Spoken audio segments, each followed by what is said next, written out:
Assalamualaikum warahmatullahi wabarakatuh.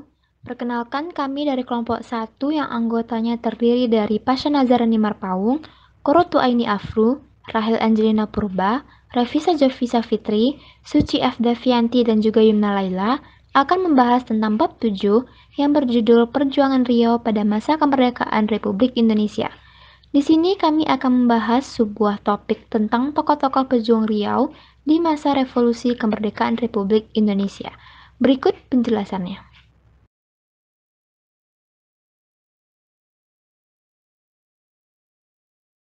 Letnan Muhammad Boya adalah seorang tentara yang berpangkat letda. Tak banyak yang tahu tentang perjuangannya.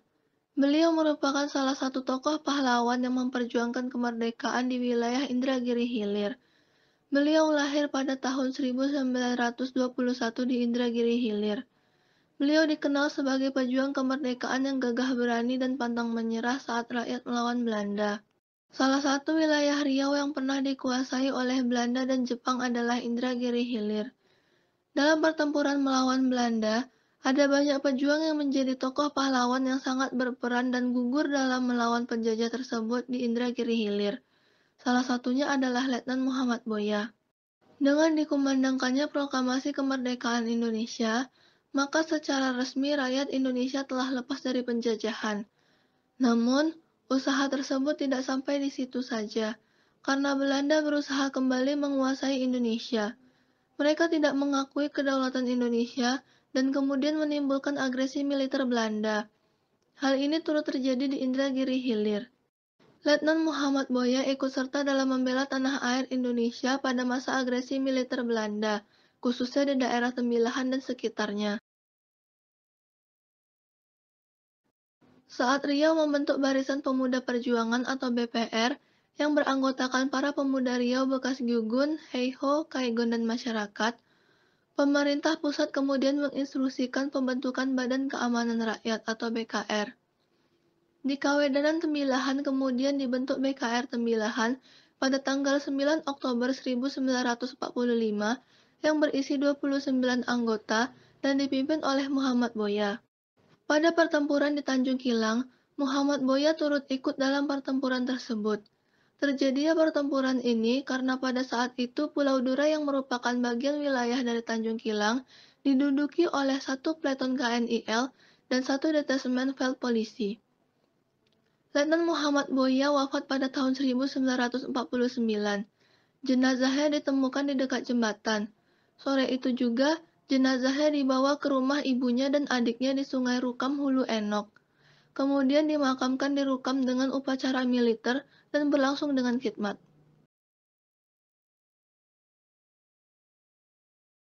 Arifin Ahmad lahir di Bagan Siapi-Api pada tanggal 23 Oktober 1942. Ibunya bernama Hici binti Tahir, sedangkan ayahnya bernama Ahmad Melan. Masa kecilnya lebih banyak dihabiskan di Selat Panjang, Kepulauan Meranti. Hal ini karena ayahnya adalah seorang pedagang yang menguasai banyak kapal. Pendidikan yang ia jalani ialah bersekolah di Taman Siswa, bersekolah di Taman Dewasa, lalu di Koa Kunrensyo, lalu di Jogyo Karigako, dan terakhir bersekolah di Sekolah Staf dan Komando Angkatan Darat. Arifin Ahmad memiliki 3 anak dari perkawinannya dengan Marta Lena, yakni Jocelyn Nurmajanti, Rosalin Sandra Andrisa, dan Sai Hatusenia. Masyarakat underdeveloped seperti Indonesia melihat pembangunan sebagai suatu usaha yang sangat khusus sifatnya, dengan masalah-masalah yang khusus pula. Bahkan pembangunan dipandang sebagai masalah pemerintah dan dengan sendirinya menjadi masalah politik. Sedangkan masyarakat seolah-olah hanya merupakan bagian yang menaruh harapan pada pembangunan. Akan tetapi tidak sadar bahwa mereka juga ikut bertanggung jawab. Pada saat Orde Baru di bawah kepemimpinan Presiden Soeharto, pada saat itu di Riau juga di bawah kepemimpinan Gubernur baru yaitu Gubernur Arifin Ahmad.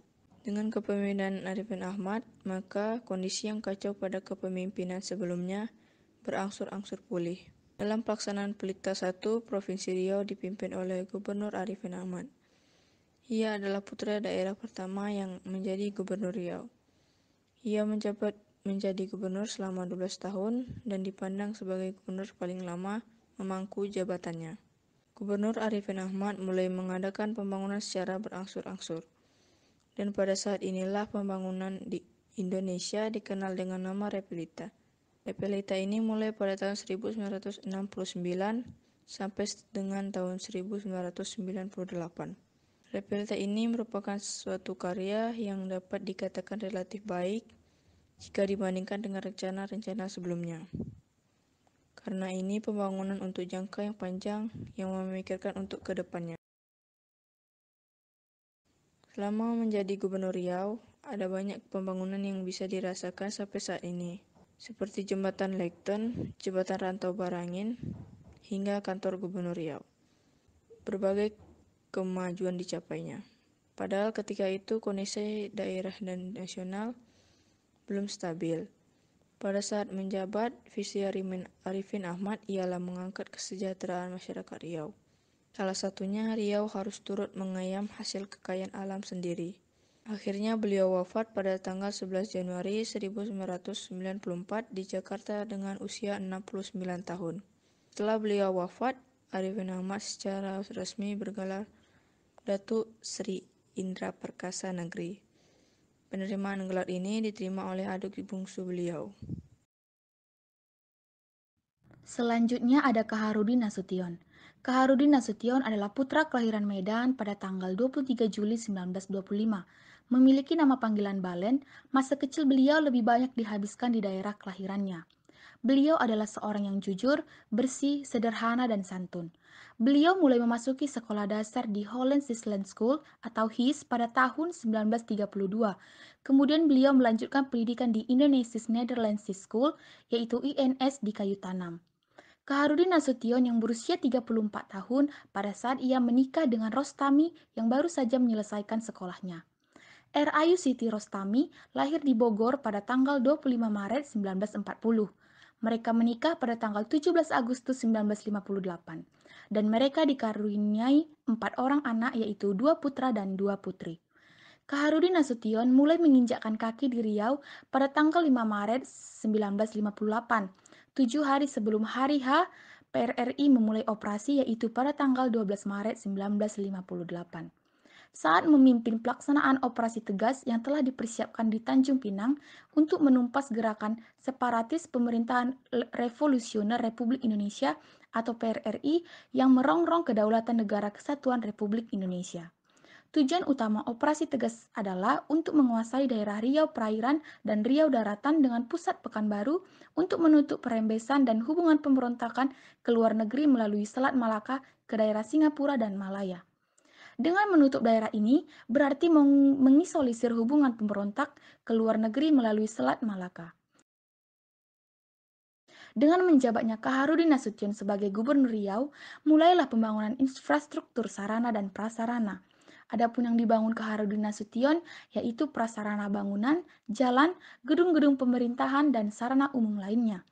Kegiatan pembangunan yang dilaksanakan diantaranya pembangunan beberapa jalan utama kota, kompleks perumahan pegawai, serta fasilitas sosial seperti Masjid An-Nur dan Stadion Olahraga Hang Tuah. Selanjutnya dibangun pula gedung pemerintahan daerah. Sejalan dengan pembangunan sarana dan prasarana umum tersebut, dibangun pula perguruan tinggi yang sudah lama menjadi cita-cita rakyat Riau, yaitu Universitas Riau pada tanggal 1 Oktober 1962, bersamaan dengan Universitas Islam Riau. Beliau pun wafat pada 25 September 1990 di Jakarta.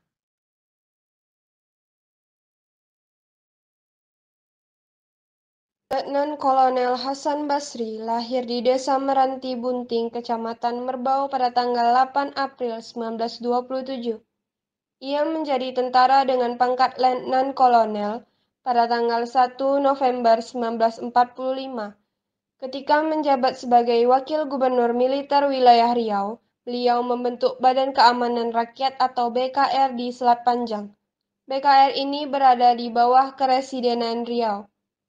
Hal itu dilakukan karena di matanya, Selat Panjang sangat rawan, sebab jumlah pendatang lebih banyak dibandingkan penduduk asli. Untuk itu, perlu dibentuk sebuah angkatan bersenjata dengan persenjataan lengkap. Angkatan bersenjata ini bertugas menjaga stabilitas keamanan sekaligus menunjukkan bahwa militer Indonesia telah terbentuk dan kuat. Kompi Selat Panjang tersebut diresmikan dengan Kapten Mara Halim Harapan sebagai Komandan Kompi. Kapten Mara Halim Harapan merupakan teman sekelas Letnan Kolonel Hasan Basri ketika bersekolah di Taman Siswa Selat Panjang pada tahun 1932. Sebelumnya, Kapten Mara Halim Harapan ditugaskan di Bengkalis. Secara hierarki, Kompi Selat Panjang ini berada di bawah Komando Batalion 2 Bengkalis. Semasa hidupnya, Letnan Kolonel Hasan Basri banyak mendapatkan tanda jasa, di antaranya gelar penghormatan veteran perjuangan kemerdekaan RI tahun 1981, Lencana Cikal Bakal TNI tahun 1977 dari Soeharto, Penghargaan Kesatuan Jong Air Pendarat, Anugerah Tanda Jasa Pahlawan Kesatuan Batalion Air tahun 1959 oleh Soekarno, dan Anugerah Medali Sewindu Angkatan Perang. Sementara gelar Pahlawan Nasional, beliau sandang sejak 17 Agustus 1959. Ini berdasarkan sertifikat penganugerahan Tanda Jasa Pahlawan nomor 30897 yang ditandatangani oleh Presiden Panglima Tertinggi Angkatan Perang RI Soekarno. Letnan Kolonel Hasan Basri tutup usia di RSUD Koja, Jakarta pada tanggal 2 Agustus 1995. Ia meninggalkan 8 orang anak yang semuanya kini bermukim di Jakarta. Yang di-Pertuan Besar Syarif Kasim Abdul Jalil Syaifuddin atau lebih dikenal dengan Sultan Syarif Kasim II, lahir pada 1 Desember 1893 di Kesultanan Siak Sri Indrapura. Kesultanan Siak Sri Indrapura adalah kesultanan terbesar di Riau yang didirikan oleh seorang raja kecil bergelar Sultan Abdul Jalil Rahmat Shah di tahun 1723. Syarif Kasim II diberi gelar sebagai sultan pada 13 Maret 1915 di usia 21 tahun untuk menggantikan sang ayah, yaitu Sultan Asyaidin Hasim I Abdul Jalil Syaifuddin yang meninggal pada tahun 1908. Ketika diangkat menjadi sultan, Syarif Kasim II diberi gelar Sultan Asyaidis Syarif Kasim Sani Abdul Jalil Syaifuddin. Syarif dikenal sebagai pemimpin yang sangat tegas dan hal itu terbaik ketika dia menyebutkan bahwa kerajaan Siak memiliki kedudukan sejajar dengan Belanda, yang mana hal tersebut bertentangan dengan perjanjian antara Siak dan Belanda sebelumnya yang menyatakan Belanda hanya meminjamkan Siak pada Sultan. Ketika menjabat sebagai Sultan, Syarif memiliki beberapa program yang dirasa sangat baik untuk rakyat. Misalnya saja dia mendirikan Hollands Inland School atau HIS yang terletak di samping sekolah berbahasa Melayu untuk seluruh masyarakat. Selain itu, untuk memudahkan siswa menuju sekolah, Syarif menyediakan perahu gratis. Belum lagi adanya program beasiswa yang ia gagas untuk murid yang berbakat agar dapat bersekolah di Padang, Medan, maupun Batavia. Tak hanya sekolah formal saja, beliau juga membuat sebuah sekolah agama yang dikhususkan untuk para pria. Sekolah yang diberi nama Taufiqiyah Al-Hashimah itu dikonsep menjadi sebuah tempat memperoleh ilmu agama dari para guru profesional yang didatangkan dari Padang dan juga Mesir. Pada saat memimpin, Sultan Syarif secara berani menentang kebijakan Belanda mengenai kewajiban rodi yang harus dilakukan rakyat. Sikap seperti itulah yang kemudian membuat Belanda menganggapnya sebagai seorang pemberontak. Akhirnya, mereka mendatangkan pasukan khusus untuk menumpas pemberontakan Syarif, tapi ternyata pemimpin pasukan Belanda, Letnan Leyser, akhirnya harus gagal dan memutuskan bunuh diri. Tak hanya menolak rodi Belanda, Sultan Syarif juga menentang kebijakan Romusha oleh Jepang karena tak terima rakyatnya diperlakukan demikian. Hingga akhirnya ketika dia mendengar kabar terkait kemerdekaan Indonesia. Berita kekalahan bala tentara Jepang yang menyerah tanpa syarat kepada tentara sekutu pada 14 Agustus 1945 tersiar di daerah Riau pada akhir Agustus 1945. Sultan Siak sudah mendengar berita proklamasi. Sejak muda sampai akhir hayatnya, Sultan Syarif Qasim II terkenal taat beribadah dan almarhum sangat dicintai rakyatnya. Sultan Syarif Qasim II, Sultan dari Kerajaan Melayu yang terkenal penentang pemerintahan Hindia Belanda yang gigih. Jasa-jasa beliau sebagai patriot tanah air tentulah tidak dapat dilupakan begitu saja. Sejarah juga yang memberitahu kepada kita bahwa ketika tentara Jepang bertekuk lutut pada tanggal 14 Agustus 1945 karena Nagasaki dan Hiroshima dihajar oleh bom atom oleh Angkatan Udara Amerika Serikat. Sebagai seorang raja yang kembali berdaulat, Raja Siak Sultan Syarif Qasim II memiliki paling tidak 3 pilihan. Pertama, tetap mempertahankan kerajaan Siak Sri Indrapura yang meliputi sebagian besar wilayah Provinsi Riau yang sekarang, di mana dia tetap memegang tampuk kekuasaan kerajaan sebagai sultan yang berdaulat. Kedua, bergabung dengan kerajaan Belanda. Belanda tentu dengan sangat senang hati akan menerimanya. Contoh, Irian Barat saja yang bukan merupakan kerajaan yang berdaulat saat itu tidak diserahkan oleh Belanda kepada Republik Indonesia. Ketiga, bergabung dengan Republik Indonesia. Konsekuensinya dia harus tunduk di bawah Soekarno dan Hatta sebagai Presiden Republik Indonesia. Konsekuensi lain, Kerajaan Siak Sri Indrapura yang meliputi sebagian besar wilayah Riau yang sekarang hanya akan menjadi sebuah provinsi. Pilihan-pilihan yang amat tidak mudah bagi seorang raja yang selalu disembah dan sudah berkuasa selama puluhan tahun. Namun, sebagai anak bangsa, dengan jiwa besar dan ketulusan yang amat mengharukan, saat Bung Karno dan Hatta memproklamirkan kemerdekaan Republik Indonesia, raja itu mengibarkan sangsaka merah putih di depan istana Siak Sri Indrapura. Lalu dia datang menemui Soekarno-Hatta di Jakarta, menyatakan tunduk dan bergabung dengan Republik Indonesia. Di samping menyatakan bergabung bersama Republik, untuk membiayai perjuangan Republik yang saat itu masih sangat miskin, Sultan menyerahkan tahta, mahkota, dan pedang yang terbuat dari emas murni. Lebih jauh, dia juga menyerahkan kepada Republik uang kontan senilai 13 juta gulden. Kala itu pada 1945, uang tersebut setara dengan 1.074 miliar rupiah. Semuanya dengan ikhlas dan tulus diserahkan Sultan kepada Soekarno-Hatta untuk membiayai pemerintahan Republik Indonesia yang baru terbentuk, khususnya membiayai perjuangan kemerdekaan atau revolusi. Akhirnya, Sultan Syarif Qasim II wafat pada tanggal 23 April 1968 di Pekanbaru. Nama beliau sekarang diabadikan menjadi nama sejumlah tempat, misalnya nama bandara, nama kampus, dan nama jalan. Begitulah sedikit penjelasan dari kami. Lebih dan kurang mohon dimaafkan. Terima kasih. Assalamualaikum warahmatullahi wabarakatuh.